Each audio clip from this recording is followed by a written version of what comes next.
मंजिलें तो बहुत हैं, बस एक अच्छी राह की तलाश होनी चाहिए। मंजिलें तो बहुत हैं, बस एक अच्छी राह की तलाश होनी चाहिए। बचे हमारे पास दिन कम है, बस अब दिन रात पढ़ाई की बात होनी चाहिए। तो मेरे प्यारे प्यारे दोस्तों, आप सभी का YouTube के नंबर 1 चैनल सोहम क्लास में बहुत बहुत स्वागत है। तो मेरे प्यारे दोस्तों, आज मैं पीयूष सर बात करने वाले हैं क्लास 10th के विद्यार्थियों के लिए इंग्लिश से आप कैसे 2021 में जो धमाका ऑफर आपके लिए है 70 मार्क्स कैसे आप गेन करोगे, ये स्ट्रेटजी मैं आपको देने वाला हूं। और जो मैं पैटर्न आपके सामने ये लिखा हुआ हूं, इसी प्रकार आपका इंग्लिश का मॉडल पेपर बनने वाला है। और कैसे इन बचे 50 दिनों में आपको रिवीजन मिलेगा और किस प्रकार की वीडियो आप चाहते हो, आप कमेंट बॉक्स में कमेंट जरूर करिएगा। इस शानदार और टॉपिक के साथ ये वीडियो मैं आपको प्रोवाइड करा दूंगा। तो चलिए बात करते हैं आपके इंग्लिश के सेक्शन ए से, जो आने वाले 35 मार्क्स आपको मिले हैं। तो पहले 35 मार्क्स की बात कर ले, फिर आपके आगे बचे 35 मार्क्स जो इंग्लिश ग्रामर थे उसके बारे में बात करते हैं। देखिए, आपका जो टेक्स्ट बुक होता है, टेक्स्ट बुक में आपको 3 पार्ट बांटते हैं। कौन से? पहला पार्ट होता है बच्चों प्रोज, दूसरा पार्ट होता है पोएट्री, तीसरा पार्ट होता है सप्लीमेंट्री। जिसमें से आपको प्रोज का जो प्रश्न नंबर 1 से प्रश्न नंबर 4 तक, जब बोर्ड एग्जाम का कोई किसी साल का पेपर आप उठा के देखो तो प्रश्न नंबर 1 पे जो होता है वो आपका प्रोज से क्या होता है, आपका कंप्रीहेंशन होता है। कंप्रीहेंशन का मतलब आप समझते होंगे मेरे प्यारे बच्चों कि उसमें एक पैसेज दिया होता है, उस पैसेज के नीचे 2 क्वेश्चन आएगा जो 2-2 मार्क्स के होंगे, और उस पैसेज को आप पढ़ के उस पैसेज के सहारे आप उस क्वेश्चन का आंसर दोगे। तो वो कंप्रीहेंशन आपका क्या होता है, जो 2 + 2 यानी कुल टोटल आपको कितने मार्क्स गेन करने हैं, 4 मार्क्स।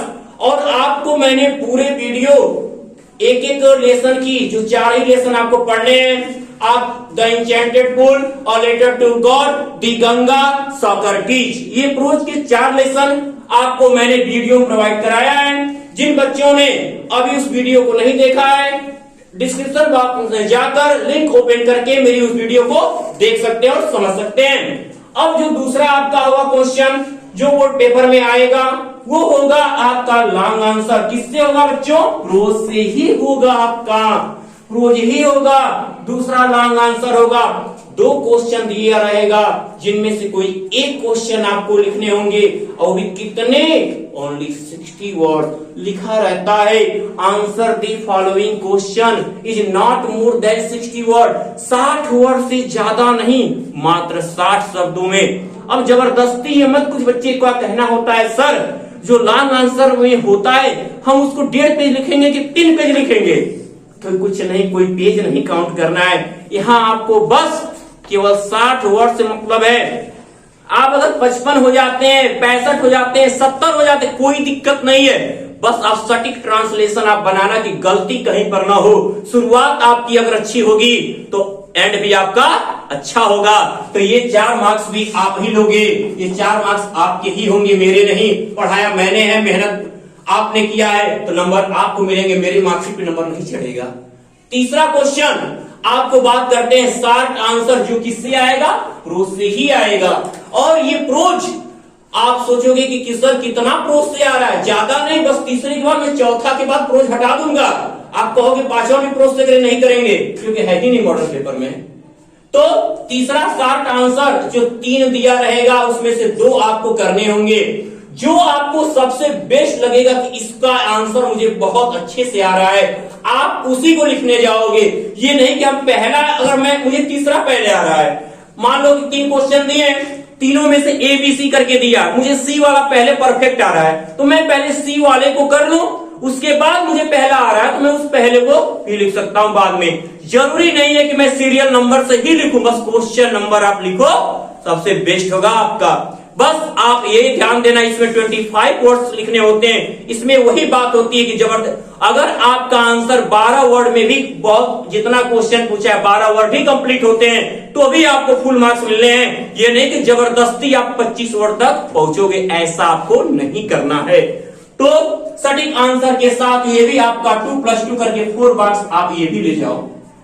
अब बात करते हैं, चलिए आपके मैच दी फॉलोइंग वर्ड्स, यानी लिखा रहता match the following words with their meaning, match the following words, आप list A with their meaning in list of B, लिखा रहता है 2 दिया रहता है मैच ए मैच बी, 4 इसमें 4 इसमें। उसमें क्या होता है, कहता है जो ए के हैं, जो ए में दिया हुआ है उसके चारों वर्ड का सेम अर्थ जो खोज के लिस्ट बी में लिखिए, तो वो आप जो सही आंसर होगा उसको लिस्ट ए वाले के सामने लिख दोगे, एक एक का सही सामने सामने लिख कर लाओगे, तो आपका वो कितना होगा 4 मार्क्स। तो जितने मैचिंग वाले प्रश्न होंगे आपकी इंग्लिश एनसीईआरटी बुक में, आप क्या करोगे, पूरा तैयार कर जाओगे।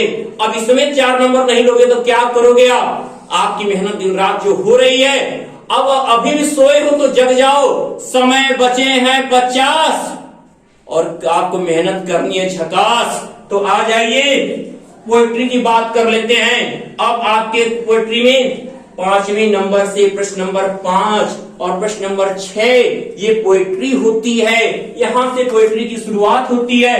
तो प्रोज में कुल कितने आपको मिले, 4 4 4, यानी कुल क्रॉस से आपके 16 नंबर आएंगे। चलिए देखते हैं। तो अब ये रहा आपका पोएट्री। अब यहां आप देखो प्रश्न नंबर 5 और प्रश्न नंबर 6 मैंने अभी भी बोला किससे, पोएट्री से आने वाला है। क्वेश्चन जो मॉडल पेपर आप देख रहे हो या बोर्ड एग्जाम का कोई पेपर लास्ट ईयर का आप देख रहे हो, आप पाओगे कि प्रश्न नंबर यानी क्वेश्चन नंबर 5 पे आपका क्या लिखा होगा, एक किसी पोयम का स्टैंजा दिया होगा विद 2 क्वेश्चन, उसके नीचे 2 क्वेश्चन देंगे और आपको पोयम का यदि अर्थ आ रहा है तो उस पोयम में क्या चीज पूछ रहा है, क्वेश्चन को अच्छे से रीड कर लेंगे और उस क्वेश्चन के अकॉर्डिंग हम आंसर देंगे। ये नहीं कि उसमें हम वर्ड खोजेंगे कि पोयम में ये वर्ड है, चलो यहां से यहां तक का लाइन लिख दे। पोयम में आपको ग्रामर नहीं होता कि आप सेंटेंस क्रिएट कर दोगे, आपको बस अर्थ आना चाहिए, बना के अपने से लिखना, सटीक आंसर आपका होना चाहिए। तो इसमें भी इन 2 क्वेश्चन के बदले आपको 2 और 2 करके 4 मार्क्स आपके ये मिल जाएंगे। अब बात करते हैं आपकी सप्लीमेंट्री रीडर के पहले क्वेश्चन नंबर 6 होता है, वो होता है किससे, पोएट्री से ही होता है। और उसमें करना क्या होता है, आपको मात्र 4 लाइन का पोयम लिखना होता है, केवल 4 लाइन का पोयम। और आप पोयम लिखते समय ये ध्यान दो प्रत्येक लाइन का पहला लेटर कैपिटल लेटर होना चाहिए। और यदि मान लो बच्चों आपको क्या है, एक ही पोयम आपको याद है, अगर उस पोयम में से एक स्टैंजा कोई दे दिया पेपर में क्वेश्चन नंबर 5 पे, तो आप उसको कॉपी नहीं करोगे, यानी कि उसके जगह उसी पोयम का बस दूसरा स्टैंजा आप लिख सकते हो। ये नहीं कि आप उसके लिए 2 पोयम भी याद करो। याद है तो बहुत महान हो आप, क्योंकि महानता ही आपकी मेहनत को दर्शाएगी। मेहनत है तो महान हो, नहीं मेहनत है तो महान नहीं हो। तो आप उसके बाद 4 लाइन पोयम लिखना बहुत आसान होता है। अब यदि कुछ बच्चे अगर अपने को ओवर समझते हैं, टैलेंटेड ज्यादा समझते हैं कि नहीं हम सेंट्रल आइडिया ही लिखेंगे, तो वो अपने आप को सेंट्रल आइडिया लिख सकते हैं। उनको अगर लगता है कि वो इजी है तो लिखें। इसीलिए मैंने अभी तक आपको सेंट्रल आइडिया की वीडियो नहीं दिया, क्योंकि मैं जानता हूं कि मेरे बच्चे जो है पहले पोयम को ही ध्यान देंगे। और यदि आपकी रिक्वेस्ट होगी कि सर हमें नहीं लिखना है पोयम, तो मैं अंत में आपको पूरे पोयम का सेंट्रल आइडिया भी लिखवा दूंगा और समझा दूंगा। इसके लिए आप निश्चिंत रहिएगा। अब तो ये आपका सेंट्रल आइडिया आता है 3 मार्क्स, पोएट्री से 4 और 3 कितने मार्क्स आपको गेन करने होंगे, 7 मार्क्स।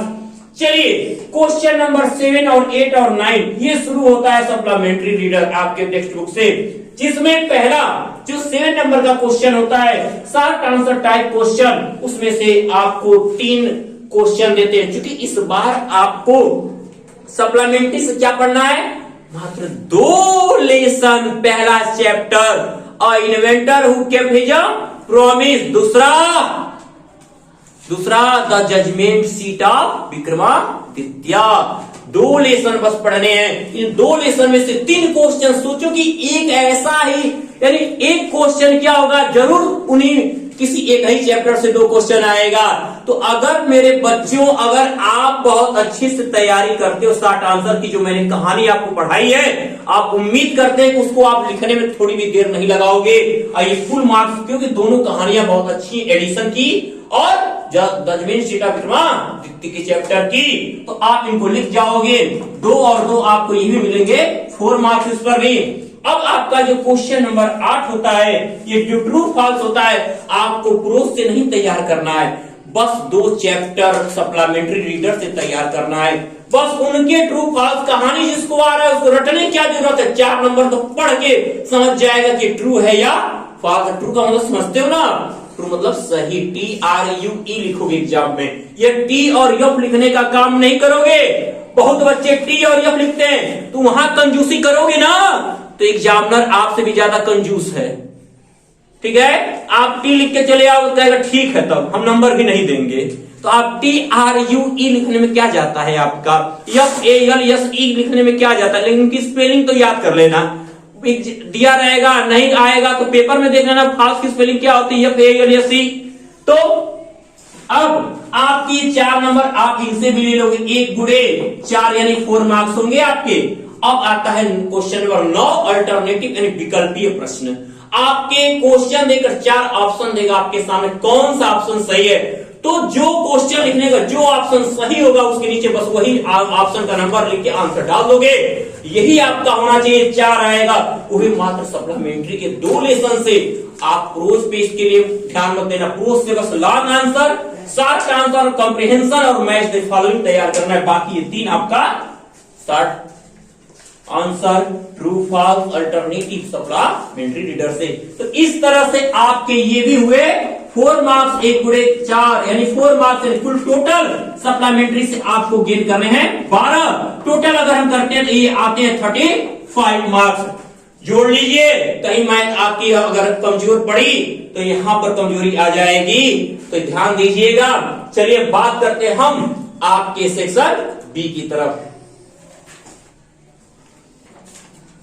तो अब ये रहा आपका सेक्शन बी, जो आपका होता है इंग्लिश ग्रामर। टेक्स्ट बुक के बाद आपका सेक्शन भी इंग्लिश ग्रामर से होता है, और ये आपके 35 मार्क्स इससे होते हैं, क्योंकि आप सभी लोग जानते हो कि इंटरनल नंबर आपको 100 में से 30 जो है आपके कॉलेज से ही मिलता है, आपके स्कूल से ही मिलता है। तो अब ये आपका जो सेक्शन बी है मेरे प्यारे बच्चों, ये इंग्लिश ग्रामर होगा, जिसमें देखिएगा जो ये 9 तो आपका बुक से हो गया। क्वेश्चन नंबर 10 की शुरुआत होती है सेक्शन बी में, और उसमें से 4 पार्ट करके होता है। कितने? 4 पार्ट करके होता है, जिसमें पहला पार्ट होता है क्या करने को, रीऑर्डरिंग। सब्जेक्ट और प्रेडिकेट को सेट करके सेंटेंस को बहुत अच्छे से क्रिएट करना क्या कहलाता है, एक सही क्रम में सब्जेक्ट से शुरू करके प्रेडिकेट के हर एक भाग को लिखना आपका रीऑर्डरिंग कहलाता है। तो इसकी जो वीडियो आप चाहोगे, कहोगे सर हमको पहले ये वीडियो प्रोवाइड करें, मैं एक एक ग्रामर के चैप्टर की मात्र एक वीडियो कम आपको प्रोवाइड कराऊंगा, उसमें आप पूरी तरह से समझ जाओगे कि कैसे ये मार्क्स आपको गेन करने हैं। तो ये आपको मिलेंगे 2 मार्क्स इस पर रीऑर्डर करने पे। दूसरा आपका आएगा आपके ही ग्रामर चैप्टर से, आपके ही बुक से दिया हुआ एक्टिव से पैसिव बनाने, पैसिव में चेंज करने के लिए जो होंगे 2 मार्क्स की। और इसी क्वेश्चन नंबर 10 में तीसरे नंबर पे नरेशन, जिसे आप समझ याद रखते हो कि डायरेक्ट और इनडायरेक्ट के नाम से, तो डायरेक्ट से इनडायरेक्ट बनाने के लिए आपको आएगा। और आप बहुत अच्छा और इजी तरीका मैंने आपको समझाया, उसे आपने वीडियो बहुत लाइक भी किया है, बहुत ज्यादा इसके व्यू शायद नरेशन के चैप्टर के। तो आप उम्मीद करते हैं कि इस बार भी उसको आप देख लोगे। मैं कह रहा हूं कि जिन बच्चों का छूटा हुआ है वो उस टॉपिक को, जो वीडियो उनको मिली है, डिस्क्रिप्शन बॉक्स में जाकर लिंक ओपन कर वो वीडियो देख सकते हैं दोबारा, और अपनी तैयारी को मजबूत कर सकते हैं। तो अब चौथा पार्ट, ये भी आपका 2 मार्क्स ये भी होगा आपका। चौथा जो होगा क्वेश्चन नंबर 10 से, वो होगा correct form of a verb. जिस बच्चे ने टेंस को पूरी तरह पढ़ा हुआ है, वर्ब की उसे सीख है, तो कौन सा फॉर्म वर्ब का प्रयोग होगा। क्योंकि देखिए वर्ब के आप 3 फॉर्म जानते हो, लेकिन उन्हें 5 रूपों में जाना जाता है। First form, second form, third form, ING form और यस फॉर्म। तो इन 5 फॉर्म में से ये देखा जाता है कि कौन सा सब्जेक्ट है और उसके बाद कौन सा वो टेंस, उसके अनुसार कौन सा वर्ब का फॉर्म हमें फिल करना है, ये देखते हुए आपको भरने होंगे, जो आपको दिलाएगा 2 मार्क्स। भरना बस एक वर्ड है और नंबर लेना है 2 आपको। अब बताइए इससे ज्यादा आपको क्या चाहिए। अब आपका जो क्वेश्चन नंबर 11 होता है, क्वेश्चन नंबर 11 पे आपका 11 में भी 4 पार्ट होते हैं, जिसमें से जो आपका ए होता है वो प्रीपोजिशन फिल करने को आता है और उसमें कौन सा करेक्ट प्रीपोजिशन, 3 प्रीपोजिशन दे देगा, आपको सेंटेंस के अकॉर्डिंग समझकर एक करेक्ट प्रीपोजिशन भरना होगा, तो वो भी आपको मिलेंगे 2 मार्क्स। ऐसे ही जो बी होगा, एक सेंटेंस देगा, आधा लिख के अधूरा छोड़ देगा, यानी कि उसमें कोई कंजक्शन लिखकर आपको अगला एक सेंटेंस अपने मन से बनाना होगा। आप देखोगे कि पहले सेंटेंस के आधार पे कौन सा कंजक्शन जोड़े कि दूसरा सेंटेंस यानी अर्थ को पूरा कर देगा, तो अर्थ पूरा करने के लिए कंजक्शन की जरूरत पड़ेगी, जो आपको होंगे 2 मार्क्स के। अब आएगा रूल्स ऑफ स्पेलिंग, जो आपके चैप्टर में है, यानी 2 स्पेलिंग देगी और उसमें से आधे आधे नंबर की होगी एक स्पेलिंग। करेक्ट स्पेलिंग उसमें ब्लैंक कर देगा, किसी लेटर को आपको करेक्ट लेटर उसमें फिल करना होगा। 2 स्पेलिंग देगी जो हाफ और हाफ मार्क्स की होगी। कब? 11 क्वेश्चन नंबर 11 के सी पे, और आपको हाफ एंड हाफ यानी कि इसमें मिलेंगे 1 मार्क्स आपको। 11 का जो डी क्वेश्चन होगा, 11 का जो चौथे नंबर का पार्ट होगा, वो होगा पंक्चुएशन। क्या विराम चिन्हों का प्रयोग कहां पे फुल स्टॉप की गलती है, कहां पर कॉमा की गलती है, कहां कैपिटल लेटर गलत है, कहां इन्वर्टेड कॉमा होना चाहिए, कहां सिंगल इन्वर्टेड कॉमा होना चाहिए, कहां सेमी कॉलन होना चाहिए, कहां कॉलन होना चाहिए। आप क्योंकि लिखते समय तो आप कभी, और ये नहीं, ये तो पंक्चुएशन आप तो सही कर दोगे, लेकिन जब इंग्लिश लिख रहे होगे बोर्ड एग्जाम में, तो अगर इंग्लिश लिखते टाइम में आपने पंक्चुएशन पे ध्यान नहीं दिया है कि जहां मन किया वहां कैपिटल लेटर लगा दिया, जहां मन किया वहां फुल स्टॉप लगा दिया, कॉमा की भरमार कर दिया, फिर कहोगे सर मैंने तो बोर्ड एग्जाम में बहुत अच्छा कर किया था सर, बोर्ड एग्जाम की कॉपी फिर से चेक करवाएंगे, पंक्चुएशन ही गलत करके आए हो, कैपिटल लेटर का पता नहीं, बस बहस करते रह गए कि हम बहुत टैलेंटेड हैं और उसमें कभी ध्यान ही नहीं दिया अपने आप पे। तो लिखावट आपकी बहुत बड़ी जान होनी चाहिए, लिखावट, सुंदर लिखावट भी जरूरी है, ज्ञान के साथ सुंदर लिखावट आपके मार्क्स को जरूर वृद्धि करेगी, इतना यकीन मानिए। लिखने का तरीका आपके अंदर होना चाहिए, वो क्वालिटी मौजूद होनी चाहिए। अब बात करते हैं क्वेश्चन नंबर 12 की तरफ। क्वेश्चन नंबर 12 से होगा क्या, 4 नंबर का, ये पंक्चुएशन आपका 2 मार्क्स का था, ये कितने हुए 8 और ये 7, 8 7 15।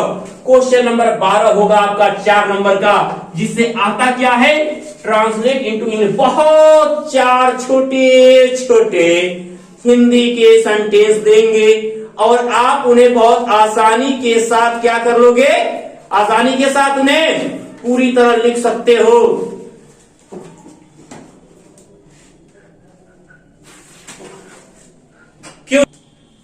तो आपका ये ट्रांसलेट इनटू इंग्लिश, यानी ये कितने का होगा, 4 मार्क्स। इसमें करना क्या है, आपको पूरी तरह से दिए गए जो हिंदी का होगा छोटा वाक्य, उसको आपको क्या होगा, इंग्लिश में कन्वर्ट करके लिखना होगा। अब हम बात कर लेते हैं क्वेश्चन नंबर 13 की, जिसमें से ऑप्शन करके आता है। आपको देखो लिखने के 2 तरीके होते हैं, एक शिकायत पत्र होता है और एक क्या होता है, हमें लेटर लिखना होता है। तो सबसे आसान आपको जो लगे, यदि आप लेटर लिखने में आसान समझते हो तो लेटर लिखो, एप्लीकेशन लिखने में आसान समझ एप्लीकेशन लिखो। तो आप एप्लीकेशन को आसान समझते हो, एप्लीकेशन लिख लेना, ये भी आपको दिलाएगा 4 मार्क्स। अब आता है आपका जो बहुत हार्ड नहीं, बहुत इजी होता है, क्वेश्चन नंबर 14 पे आएगा एस्से, जिसको लिखना रहेगा मात्र 60 वर्ड में। इससे सबसे आसान तो ये होता है, इसके अंतर्गत आपको हेडिंग दी गई होती है, प्रत्येक हेडिंग पे कुछ शब्द लिखने होते हैं और उसको लिखने के बाद वो कंप्लीट कर लोगे और आपको मिलेंगे कुल मिलाकर 4 नहीं 6 मार्क्स मिलेंगे। इस पर एस्से पे 6 मार्क्स मिलेंगे आपको। अब बात कर लेते हैं आपके क्वेश्चन नंबर 15 पे, अनसीन पैसेज आएगा। एक पैसेज देगा, जैसे आपको उसमें कंप्रिहेंशन में लिए ये बाहर से आया होगा, ये सीन पैसेज होगा, ये अनसीन पैसेज किसी दूसरे बुक से उठा देगा, उसको पढ़ के आपको नीचे देंगे 2 क्वेश्चन के आंसर देने होंगे, जो आपके होंगे 3 + 3 यानी 6 मार्क्स इसको ऐड करते हैं तो हम पाते हैं कितने, ये टोटल कितने होते हैं 35 मार्क्स। अब इस तरीके से 35 और 35 होते हैं आपके 70।